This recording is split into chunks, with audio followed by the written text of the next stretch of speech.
y para asignar entidades. Esto quiere decir que en nuestro caso los trastornos o conductas anormales a dichas categorías en base o atributos o relaciones comunes se determinan también como la taxonomía, que hace referencia al estudio sistemático del proceso de clasificación.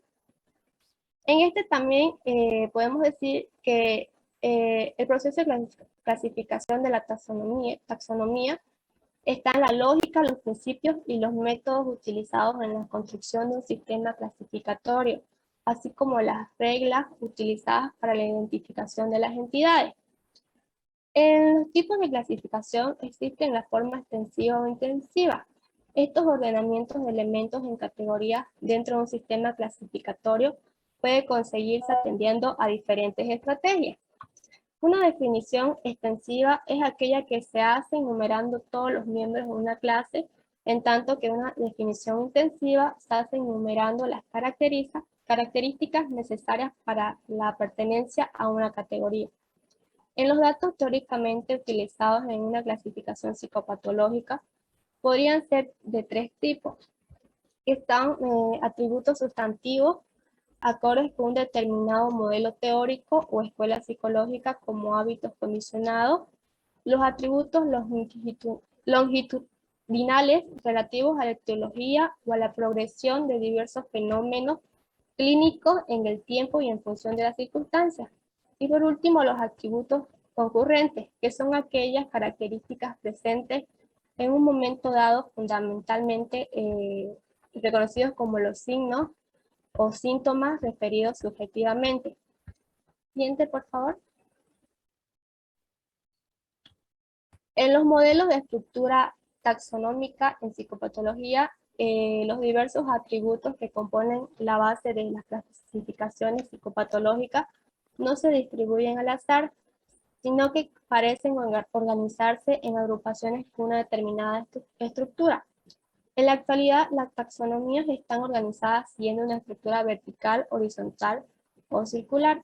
La vertical, conocida como jerárquica, organiza las diversas categorías en árboles de diagnósticos, en lo que los rangos inferiores están sumisadas en las del rango superior. La estructura horizontal es conocida como multiaxial en cuanto que trata de ordenar las diferentes clases de atributos en series de categorías paralelas. Y la estructura multiaxial en contraposición a la jerárquica, en la que se diferencia un único tipo de atributo. También está la estructura circular, que es conocida como circunpleja, que viene siendo utilizada por los autores interesados en el ordenamiento de los rasgos de la personalidad.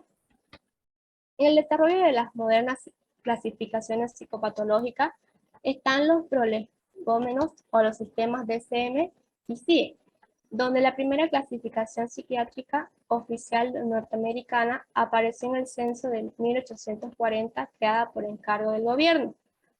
Esto se manifiesta de que bajo el término de idiosía y locura se incluyen todas las alteraciones mentales. En la corriente neocrapeliniana, una de las primeras...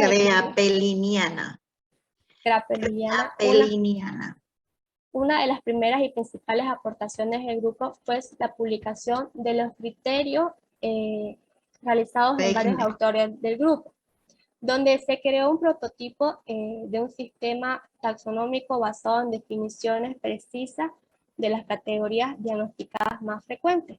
También están las versiones del DSM-3, donde pretendió convertirse no solo en un vademecum de uso clínico, sino también un manual académico aportando datos epidemiológicos y nociones teóricas relativas a cada síndrome.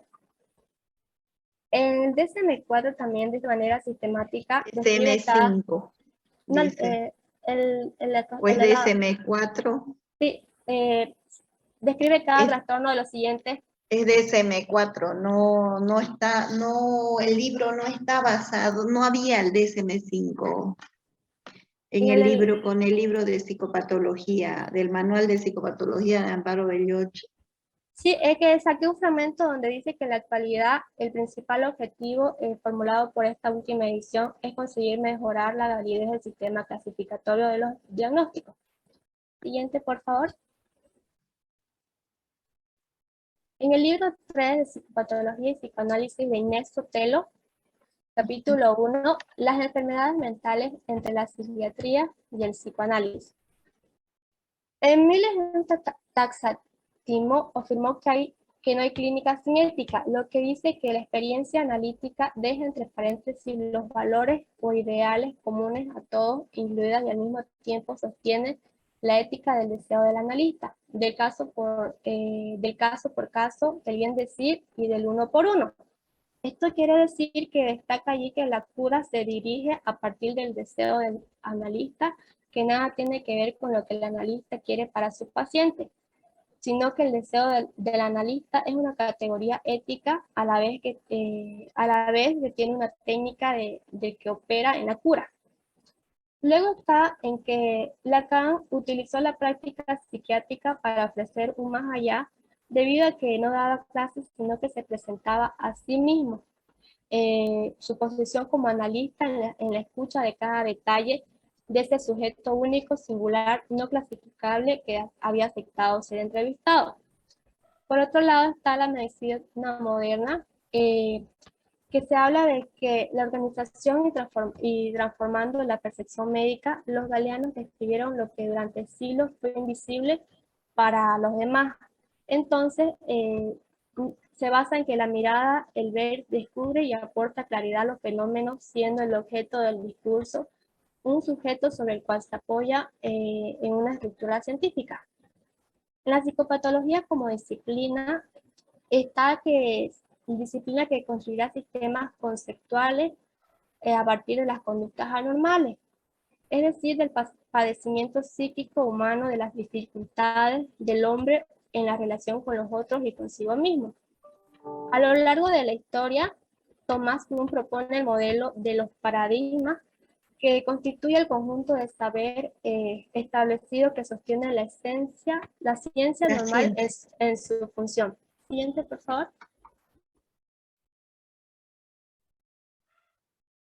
Siguiendo esta lógica, Lanter y Laura propone 3 paradigmas a lo largo de la historia de la psiquiatría. El primer paradigma es la alienación mental, donde este paradigma, para Pinel, la clínica consiste en la observación y la descripción objetiva de los fenómenos, inscribiéndose en la tradición hipocrática. Entonces no se trata de elaboración teórica o una profundización interpretativa, sino de observar para describir lo real. Luego está el segundo paradigma, que son las enfermedades mentales, donde se basa en que tiene un origen crónico, donde existe el delirio monomaníaco, delirio maníaco general y de la demencia. Pero este distingue paradigma, la de semiología, que es también lo que lleva a la crisis. La gran multiplicación de las especies mórbidas hace difícil su ordenamiento. En el tercer paradigma, las grandes estructuras psicopatológicas se basa en que entra en crisis debido a que en parte a la amplitud que ganó el concepto de estructura, ya que al extenderse tanto perdió precisión. A su vez, la aparición de los psicofármacos y la multiplicidad de terapéuticas han creado nuevos problemas prácticos que pusieron en cuestión el paradigma. Se menciona también el psicoanálisis como paradigma clínico y ético. En el prólogo del libro Psiquiatría y Psicoanálisis, Leonardo Gorostiza profunda que el psicoanálisis nace de la psiquiatría, pero que separa de ella de este mismo acto. Como es sabido, el suelo fértil que vio nacer la clínica psicoanalítica no fue otro que el de la clínica psiquiátrica. Es de ella de quien el psicoanálisis reconoce lo heredero, al tiempo que por el original corte freudiano también de ella se separa. Puntualizando que tanto Freud como Lacan no dejaron nunca de tener en cuenta la psiquiatría clásica. En su conferencia también Freud afirma que la psiquiatría se limita sobre el diagnóstico y pronóstico de la enfermedad, ya que no posee los medios de penetrar la interpretación de los síntomas de los pacientes. En el paradigma lacaniano, que se interroga como quinto paradigma, en su texto La psicopatología de la psiquiatría al psicoanálisis. Aquí se plantea que el cuarto paradigma, al que llama el paradigma lacaniano, se aleja de lo expuesto, donde al separarlo de la psiquiatría y los tres paradigmas anteriores coinciden en la misma. En este paradigma profundizan la diferencia en que en el caso de las enfermedades mentales a de las grandes estructuras psicopatológicas.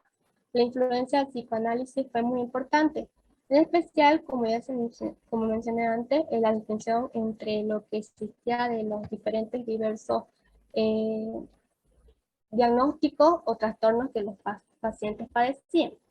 Siguiente, por favor.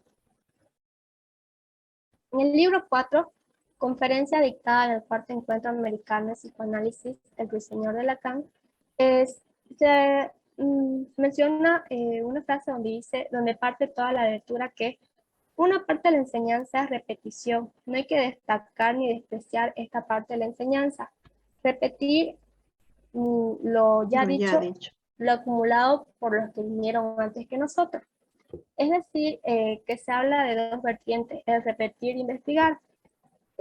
Por una parte, se menciona que hay que respetar este lado de la enseñanza, las referencias, la acumulación, donde se trata de estar completo, bien informado, pero tampoco descartamos la función de la selección de lo que hay que investigar para saber cosas nuevas.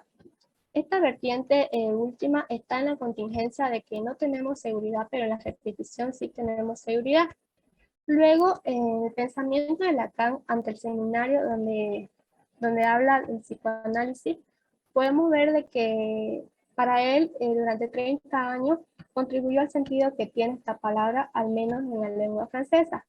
A partir de esto, conoce el sentido moderno de la palabra seminario a ser institución donde se preparan los jóvenes para conocer el más allá. También podemos mencionar que en el seminario en la actualidad, en la lectura, se menciona que en la universidad un seminario se distingue del curso magistral, en tanto que es un lugar de estudio donde los alumnos presentan trabajos y al maestro. También consideramos que el seminario como forma propia de aprendizaje y de enseñanza.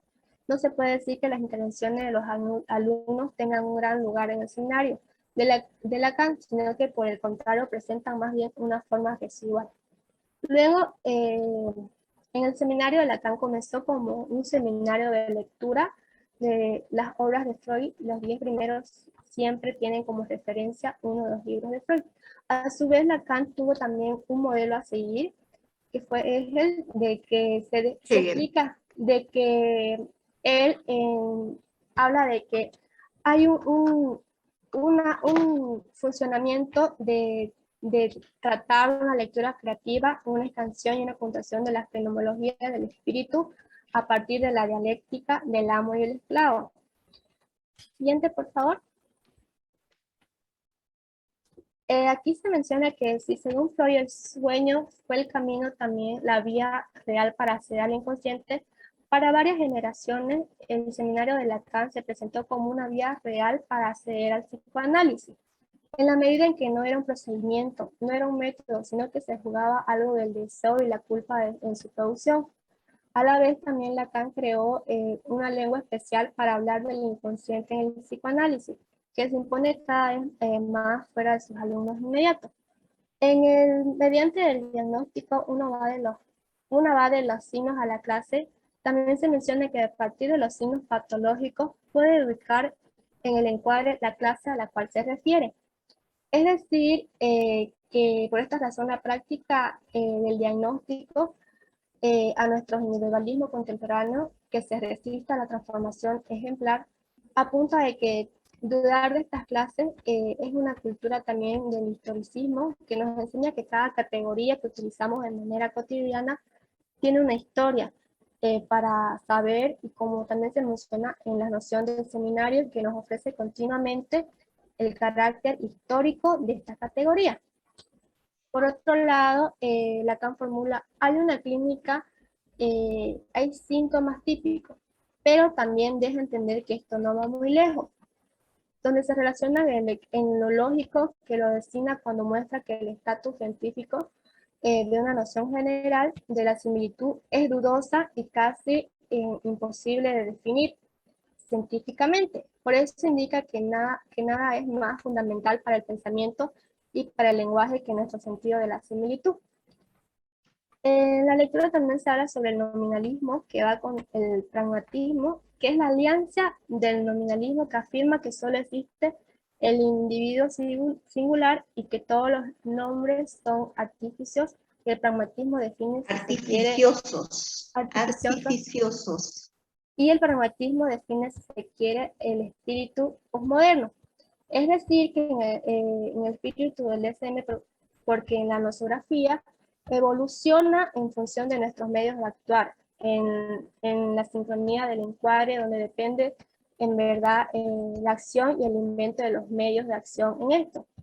Por otro lado, también se menciona sobre un diagnóstico que es un arte de juzgar un caso sin regla y sin clase preestablecida, lo que distingue por completo de un diagnóstico automático que refiere cada individuo a una clase patológica. Es decir, que esta es la utopía del DSM, que está en el horizonte y en el anhelo del diagnóstico automático que se presenta en un paciente. Este diagnóstico formularía sin que nadie necesite pensar, pues sería suficiente anotar algunos signos. Tendríamos el juicio en el sentido de toda práctica. Y en los síntomas manifestados en el sujeto se constituye que siempre como excepción a la regla, y esta invención o reinvención de la regla que le falta la hace bajo la forma del síntoma, que son síntomas típicos, pero que tienen la misma forma, pero cada uno es peculiar, porque se manifiesta de diferentes formas en el sujeto. En este sentido, Lacan menciona que un mismo síntoma es distinto, en términos de que el sujeto da su propia ley en sus síntomas, mediante cómo los expresa y los manifiesta en lo exterior. El síntoma en este sentido sería la regla propia de un sujeto según la cual se atribuye su libido. Eso sería todo, Alicia. Bien, Solís Nicole ha hecho de los 4 textos que estaba para hacer este trabajo de lectura. Son lecturas densas, ¿no? No son, vamos a decir así, pero lo interesante es que se pongan a leer y puedan adquirir el lenguaje técnico, ¿no? No solamente se trata de comprender lo que uno lee, que es lo fundamental, sino de poder familiarizarse con todo un nuevo lenguaje técnico, ¿no? Bueno, la vamos a escuchar a Arianet Santa Cruz. Buenas tardes, Lisa, ahorita comparto pantalla. Yo no la tengo a ustedes, ¿no? Ah, sí, perdón, está acá, ya la encontré, perdón.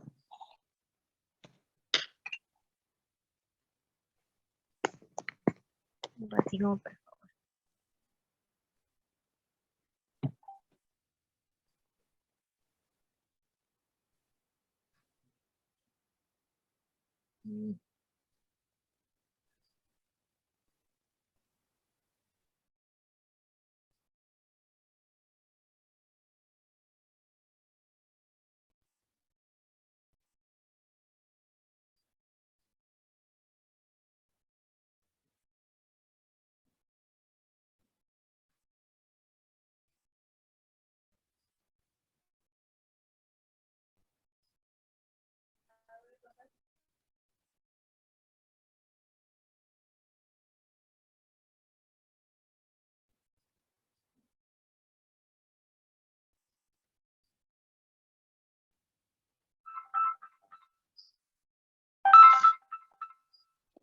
Disculpe si me sale que no es compatible con...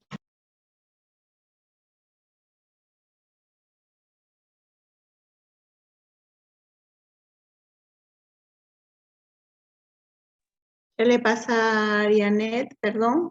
Es que no puedo compartir pantalla porque me sale que no es compatible con el documento. ¿Mm? ¿Usted quiere comentarlo? ¿Puede abrir su cámara al menos? Si puede compartir, tampoco.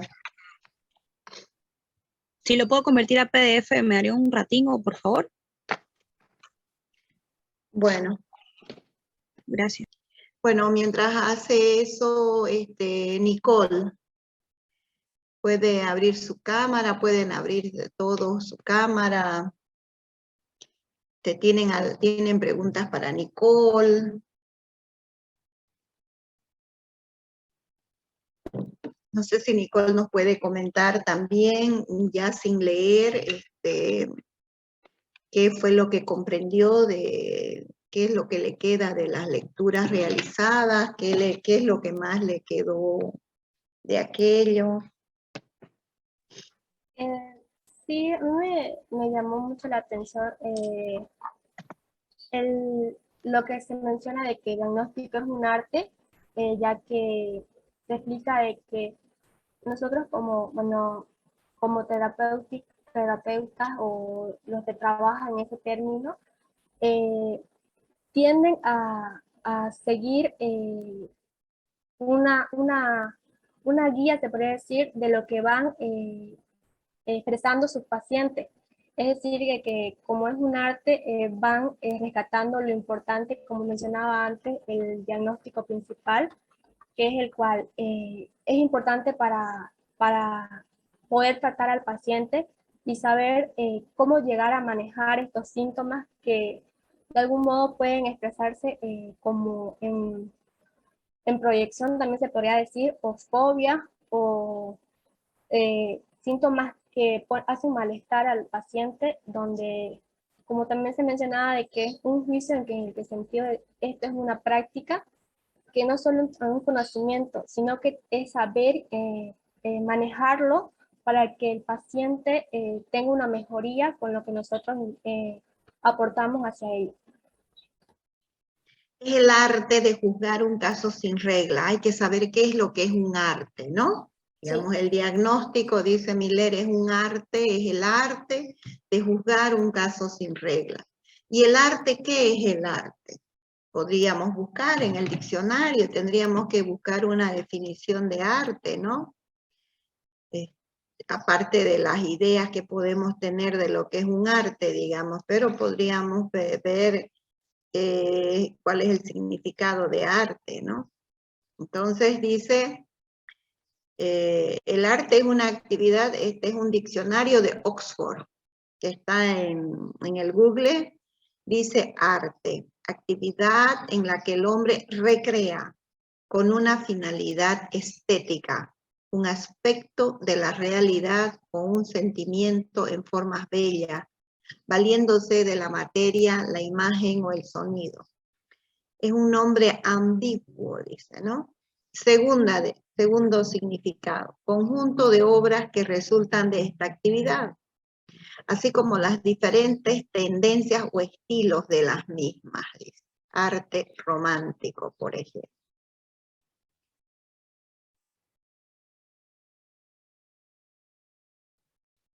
Andrea Imaginario dice que el arte denominamos a un conjunto de disciplinas o producciones del ser humano de fines estéticos y simbólicos a partir de un conjunto determinado de criterios, reglas y técnicas. Bien, entonces el arte es tiene que ver con la creatividad del ser humano, ¿no?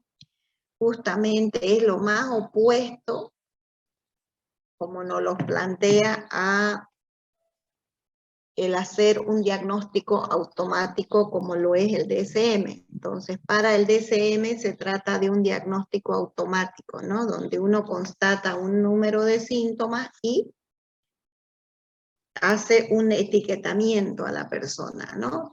Padece trastorno depresivo, padece trastorno de ansiedad. En cambio, dice acá, en el psicoanálisis lacaniano, el diagnóstico es el arte de juzgar un caso sin regla. O sea que yo tengo que inventar, ¿no? Tengo que inventar, tengo que recrear y tengo que tener un juicio. O sea que eso implica una lectura, ¿no? No es un juicio moral precisamente, ¿no? Un juicio a partir del cual yo juzgo, dice, ¿no? Juzgo un caso sin regla. completamente distinto al DSM, que sería juzgar un caso con reglas, ¿no? ¿Cuáles son las reglas? Las reglas que me propone el DSM. En cambio, acá no tengo reglas para juzgar. Tengo que llegar a un diagnóstico, pero no tengo reglas para eso. Bien, Arianet, ¿usted ha podido o todavía?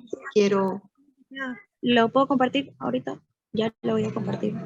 bueno, si no, ¿para qué nos vamos a ver un material clínico?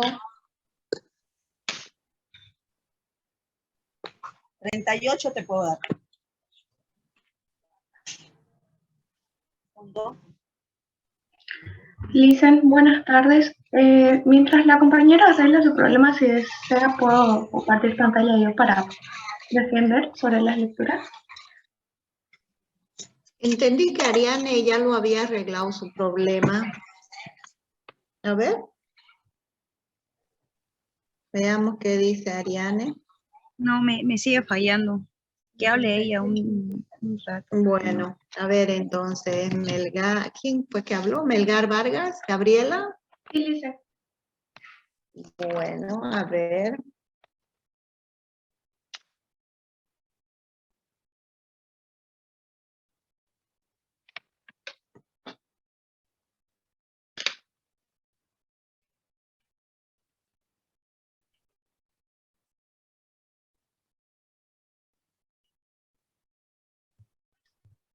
Buenas tardes, Listen. Buenas tardes, compañeros. La primera lectura fue el Manual de Diagnóstico y Estadístico de Trastornos Mentales, más conocido como el DSM-5, en la introducción de la utilización del manual.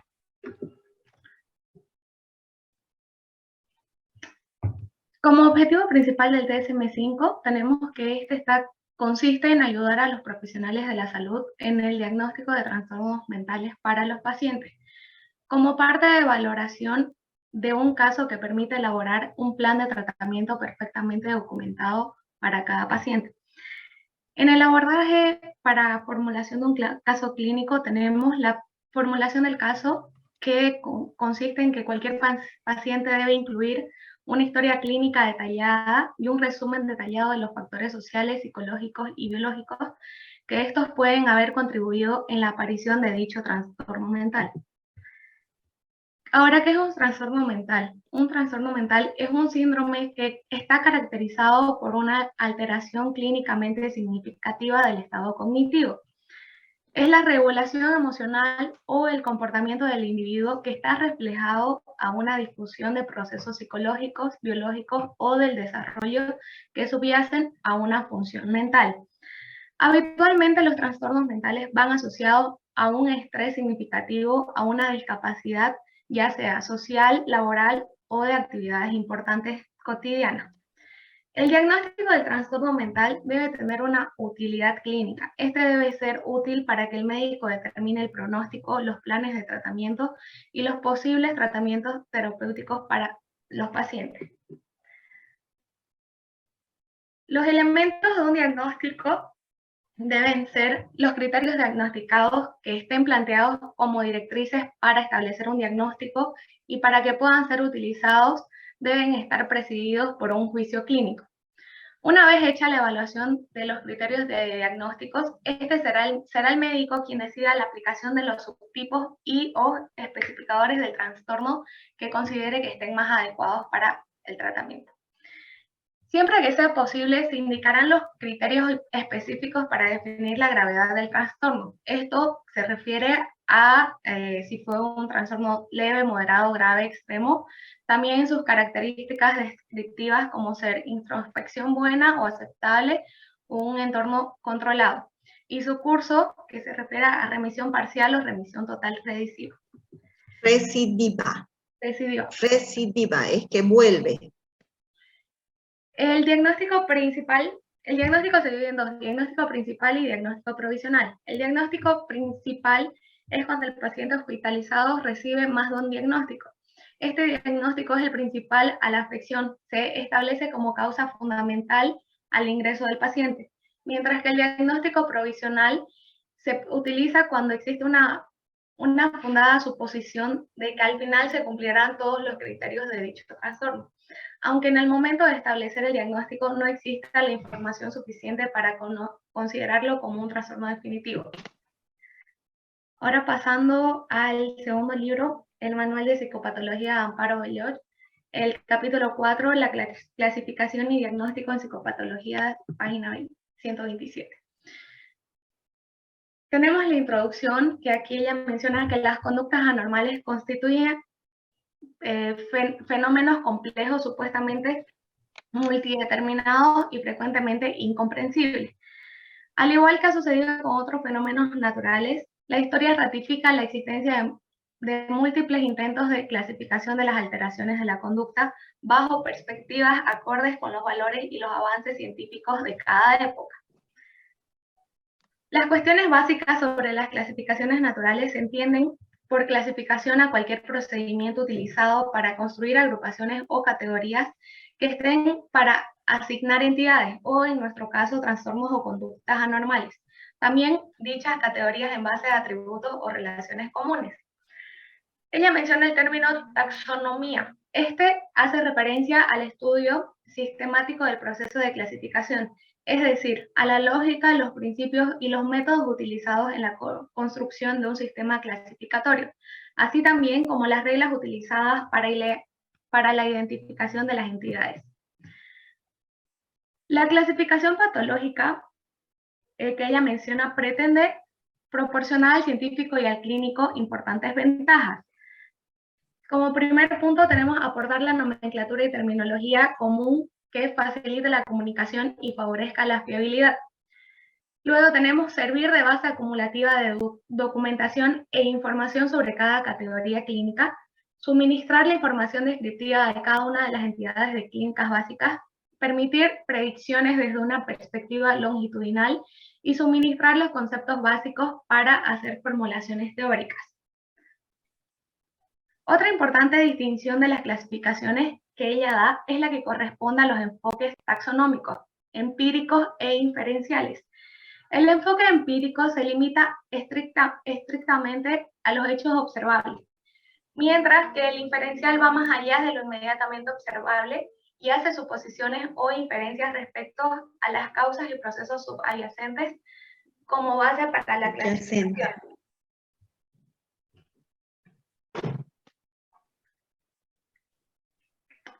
En los métodos de estructura taxonómica en psicopatología que ella menciona, tenemos que son los diversos atributos que componen la base de las clasificaciones patológicas. No se distribuyen al azar, sino que parecen organizarse en agrupaciones con una determinada estructura.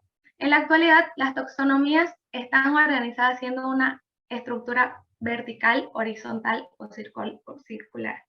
La vertical es conocida como jerárquica. Esta organiza las diversas categorías en árboles de diagnóstico en los cuales el rasgo inferior están subsumidas al rasgo inferior, al rasgo superior. La verticalidad se refiere al nivel de inclusión de la categoría, de tal modo que cuanto más alto es dicho nivel, mayor es el grado de abstracción. Mientras que la estructura horizontal es conocida como multiaxial, en cuanto esta trata de ordenar las diferentes clases de atributos en series de categorías paralelas. La estructura multiaxial va en contraposición a la jerárquica, en la que se diferencia uno de los tipos de atributos. Esta permite los múltiples datos, incluyendo las varias facetas de información, las relevantes para la toma de decisiones diagnósticas. Mientras que la estructura circular, conocida como circunpleja, viene siendo utilizada para los autores interesados en el ordenamiento de los rasgos de la personalidad.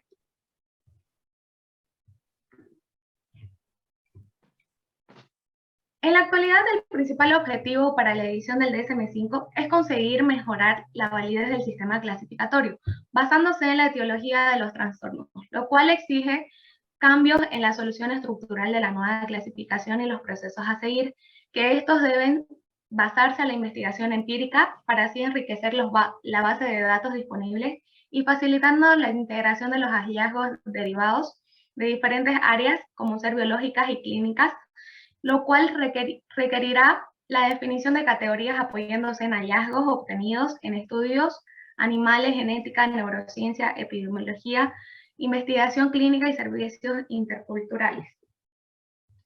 Ahora pasando al libro de Inés Sotelo, de Psicopatología y Psicoanálisis, capítulo 1, página 36.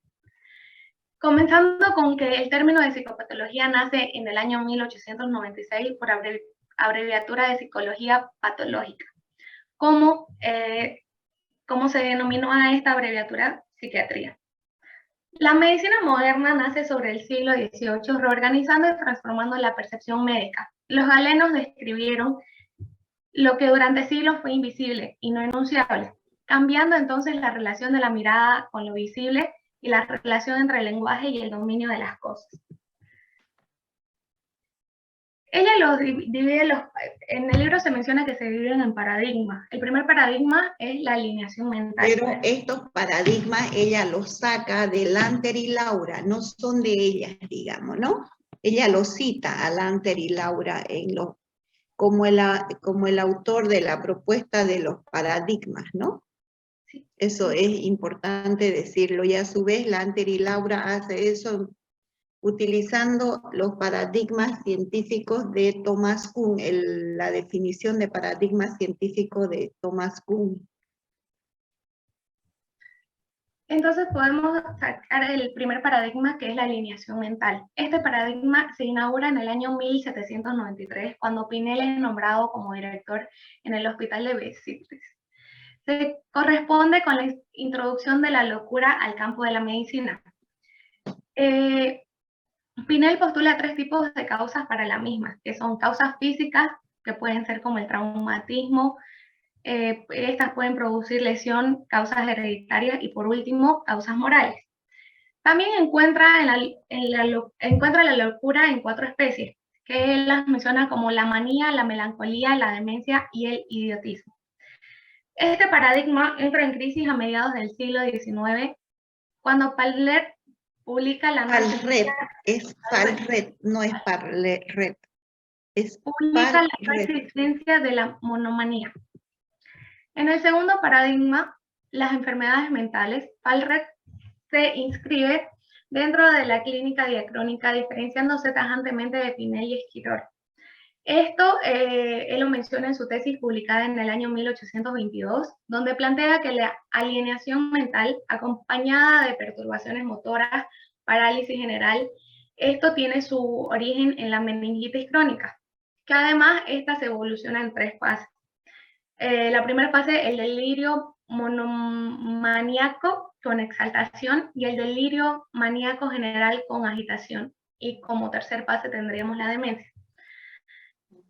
Desde entonces, desde la tesis publicada en el año 1822, la locura deja de ser un género homogéneo para convertirse en un conjunto de enfermedades yuxtapuestas, que se clasifican según su diferencia. Lo que se distingue de este paradigma, que es la semiología, es también lo que lo lleva a la crisis. La gran multiplicación de las especies mórbidas hace su difícil ordenamiento. Además, que al surgimiento de la obra de Freud y su influencia en la psiquiatría, lo que da origen al tercer paradigma que vamos a hablar ahorita. El tercer paradigma, las grandes estructuras psicopatológicas. El comienzo del tercer paradigma está ubicado por Lanter y Laura a partir de la intervención de Bleuler en el Congreso de Ginebra de 1926. Este paradigma, este autor explica que un mismo síntoma puede aparecer en entidades nosográficas completamente diferentes, debido a que el número de conceptos que se disponen a los enfermos para expresar sus estados del alma son limitados. Así propone que lo que hay que poder ubicar es el trastorno generador, el fondo mental subyacente a todos los síntomas, es decir, lo crucial. Lo crucial es entonces encontrar que todos los síntomas de una entidad nosológica remitan a un mismo trastorno generador, lo cual permitiría situar los síntomas en un análisis estructural. Este paradigma entra en crisis debido a que en parte a la amplitud que ganó el concepto de estructura, perdió la precisión. A su vez, la aparición de los psicofármacos y la multiplicidad de terapéuticas trajeron aparejados nuevos problemas prácticos que pusieron en cuestión este paradigma. Romina, ¿puede pasar al último texto? Porque como ustedes tienen algunos que ir a la universidad, las clases cuando son por Zoom las vamos a tomar, dijimos, hasta las 3 de la tarde y tenemos 2 minutos. Sí, Bien, dice, ese no, texto. el Ujú. último texto tendríamos la conferencia dictada en el cuarto Congreso Americano del Psicoanálisis, el ruiseñor de Lacan. Para comenzar, un seminario se distingue del curso magistral en tanto que es un lugar del estudio donde los alumnos presentan trabajos y el maestro o el profesor los orienta, los corrige y los conversa públicamente con ellos. Entonces se podría decir que el seminario de Lacan está bien nombrado porque fue el semillero de los psicoanalistas.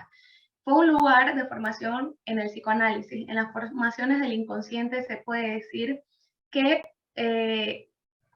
por el psicoanálisis, gracias a sus grandes resultados, salieron formados del seminario de Lacan. Son muchos Lacan. de Lacan. Lacan. Uh-huh.